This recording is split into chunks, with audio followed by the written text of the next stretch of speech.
authentic na chicken curry masala. Yes, nabili tayo sa Delhi. Thank you for joining us today. You are watching Romulos Kitchen and Garden, and we have an expert. What's your name? Rahul. We're in Delhi, and we are buying curry for our chicken dishes. Please join me at my small kitchen for some learning and fun.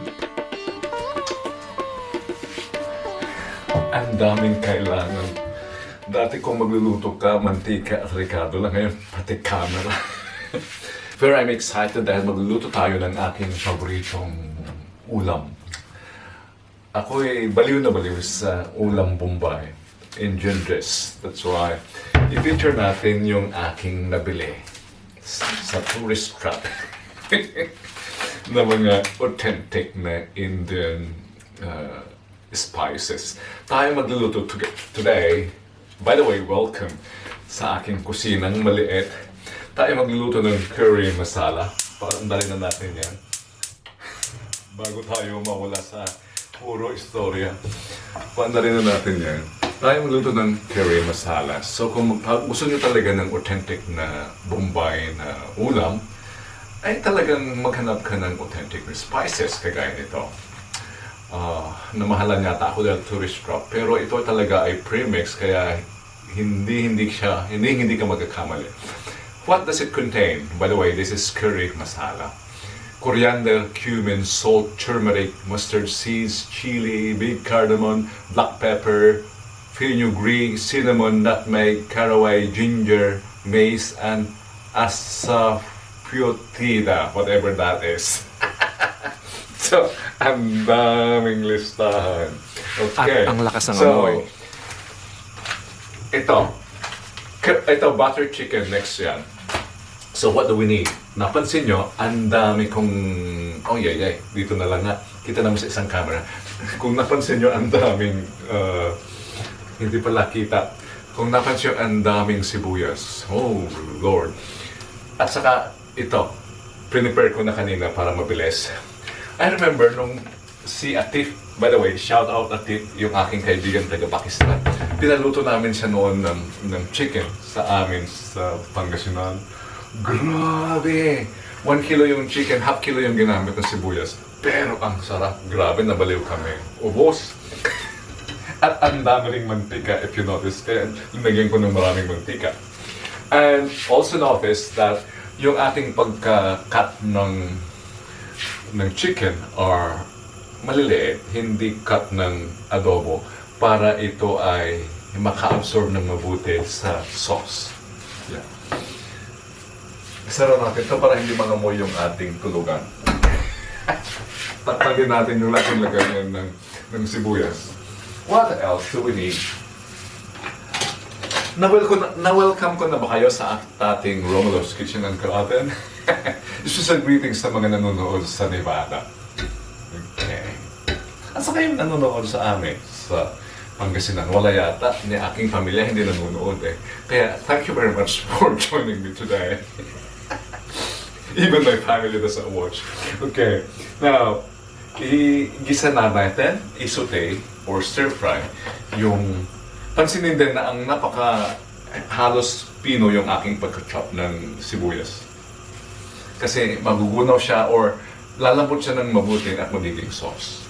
Kaya lagyan na natin.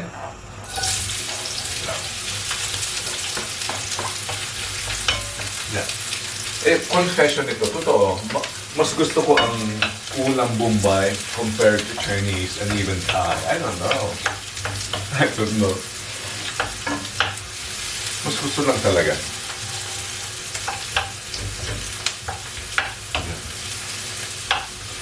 Tourist trap. Yun, pina-explain ko pa kunwari kung para saan ito. This is true. This is universally for meat. Sabi nung nagbenta. Ayan, pwede natin idagdag ang mga ginger, luya at bawang.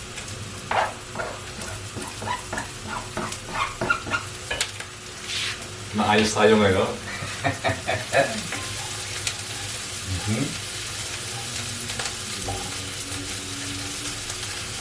Sabi ng mga cook, para daw mapabilis ang pagluluto ng mga rekado na yan, pwedeng magdagan ng asin, which we are doing. Yan. Of course, mayroong explanation yan kung bakit ang pagdadagdag ng asin ay nakakabilis ng pagluluto. Because I've learned is it in physics or in chemistry, nung high school kami, na kung mas mataas ang concentrations, mas mataas ang boiling point.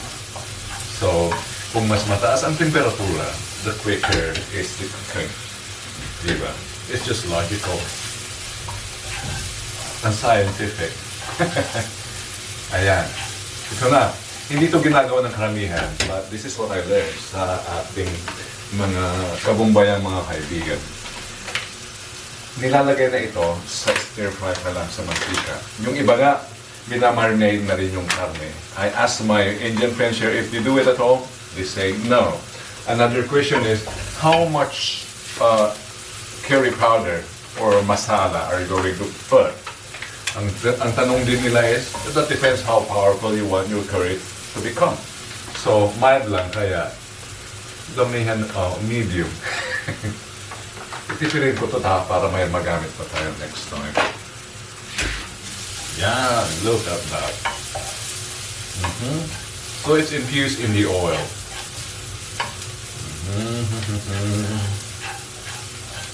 Yeah.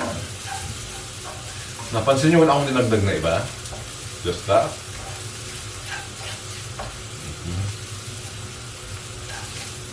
Yeah. Pwede rin natin dagdagan to ng tomato and potato. Pero gusto ko siyang ganito lang. Does it matter if I add coconut milk to it? Yeah, you like coconut milk, add coconut milk. You like tomato sauce, add tomato sauce. Okay. Or yogurt, whatever you like, you can add. And we add the chicken.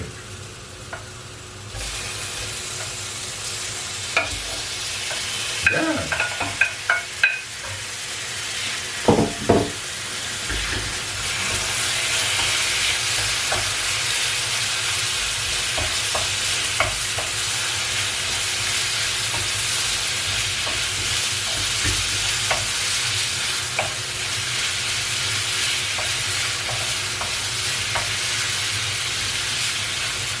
Ayan. Pwede na nalagdagan ng tubig.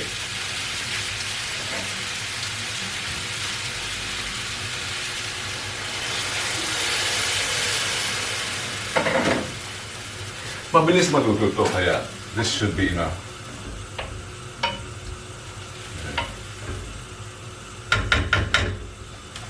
And more salt. Ako ang kwento ka ng kwento dito about the Bombay or the Indian food. Magkwento rin kayo, anong paborito ninyong, anong mas gusto ninyong ulam?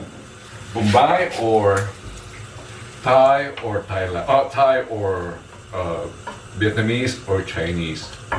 By the way, para sa kompletong experience tonight, nagluto rin ako ng basmati rice with saffron.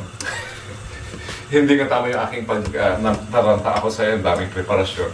Hindi tama yung pagdagdag ng saffron, pero sana magiging masarap. Let's just simmer this. At mayroon tayong masarap na ulam. Authentic chicken masala. New Delhi style. Because the spices came from New Delhi. By the way, sa susunod, magluluto tayo ng biryani naman, authentic na Emirati. Yeah. Certified ng Prinsipe doon nasa restaurant. Kinuha natin yung recipe sa restaurant na yun. At pati yung Prinsipe doon nagpupunta, sabi ng mga locals. Next time, biryani naman. Biryani Emirati.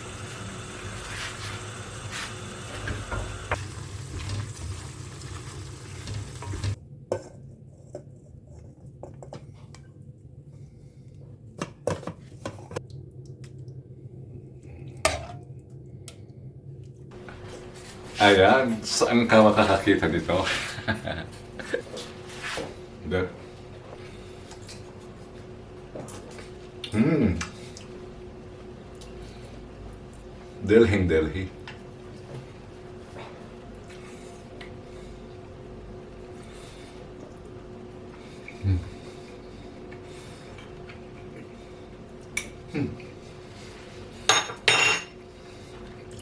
Ayan, sana na-inspire kayong gumawa din. Indian food. Kainin na nga natin to sa mesa sa tamang paraan. With the plates. Thank you.